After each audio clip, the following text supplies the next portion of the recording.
Hello everyone, আসসালামু আলাইকুম। আজকে আমি আপনাদের বানিয়ে দেখাবো মজাদার এবং সুস্বাদু তালের পিঠা।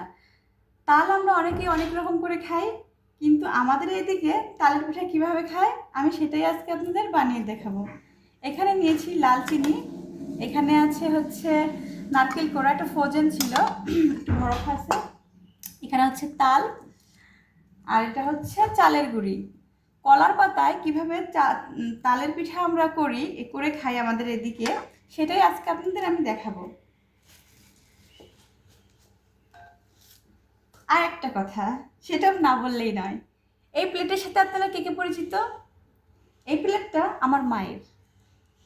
এটার বয়স হয়তো 30 বা 35 বছর আগে আমার মা ব্যবহার করত। যখন মেহমান আসতো আমার মা এই প্লেটে করে সবাইকে খাইতে দিত। আমি রেখে দিয়েছি অনেক যত্ন করে, খুব ভালো লাগে। এটা আমার মায়ের হাতের প্লেট। আমার মা একটু অসুস্থ, সবাই আমার মায়ের জন্য দোয়া করবেন। এখানে আমি চালের গুঁড়িটা আমার ফ্রিজে ছিল, তাই একটু শক্ত শক্ত হয়ে আছে, যখন তালটা দিয়ে দিব তখন ঠিক হয়ে যাবে। তো আমরা এখন দিয়ে দিব হচ্ছে নারকেল কোড়াটা। নারকেল কোড়া আপনারা যত বেশি দিবেন এটা খেতে তত বেশি ভালো লাগবে। এখন দিয়ে দেব কিছুটা চিনি। চিনিটা অল্পই দিব, তাহলে তালের যে একটু মিষ্টি বা তালের ফ্লেভার এটা ভালো থাকবে।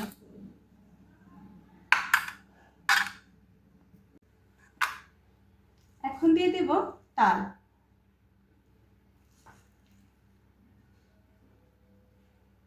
তাল বের করা কিন্তু বেশ কষ্টের কাজ। হ্যাঁ, এটা আমার মা করে দিয়েছে। এটুকুতেই হয়ে যাবে, যদি লাগে তাহলে আবার দেবো। এখন আমি ভালো করে একটু লবণ দিয়ে মেখে নিব, হালকা একটু লবণ পরিমাণ মতো।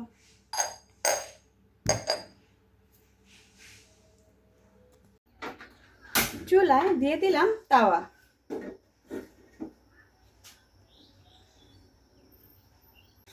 এবার দিয়ে দিব পিঠাগুলি। বিসমিল্লাহ।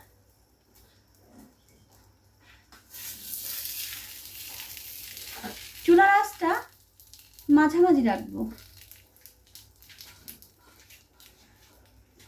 দিয়ে দেব ঢাকনা। কিছুক্ষণ পর ফিরে আসছি।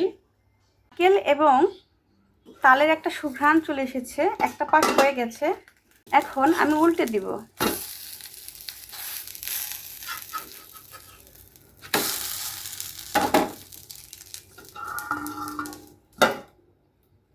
হয়ে গেছে আমার অসাধারণ স্বাদের তালের পিঠা।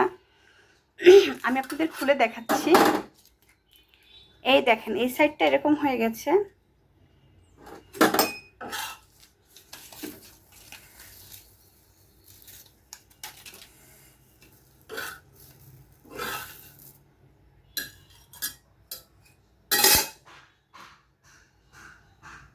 হয়ে গেছে আমার অসাধারণ স্বাদের তালের পিঠা।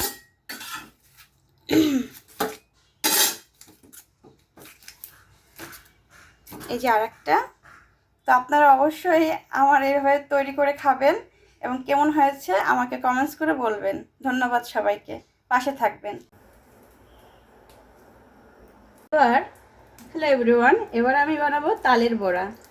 আমরা অনেকেই অনেক রকম করে তাল খাই, তো আপনারা কিভাবে খান আমাকে অবশ্যই কমেন্টস করে জানাবেন এবং আমি কিভাবে করছি দেখতে থাকেন। সেই গুলে রাখা পিঠা এবং একই বেটার দিয়ে আমি কিছু তালের বড়াও করে নিচ্ছি।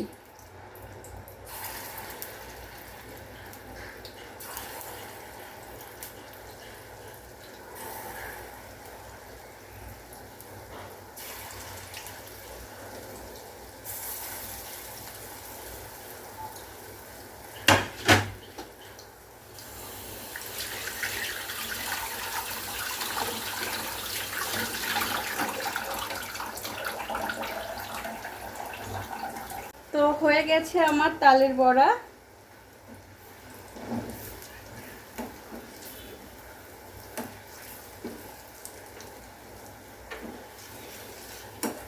বেশি ভাজলে কিন্তু তিতা লাগবে, পুড়ে গেলে ভালো লাগবে না, গোল্ডেন ব্রাউনটাই ভালো লাগবে।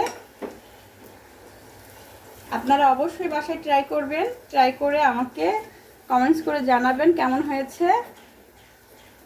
আমার পাশে থাকার জন্য ধন্যবাদ, দেখার জন্য ধন্যবাদ। দোয়া করি আপনারা সবাই অনেক ভালো থাকেন, সুস্থ থাকেন। আমার জন্য আপনারা দোয়া করবেন। আল্লাহ হাফেজ।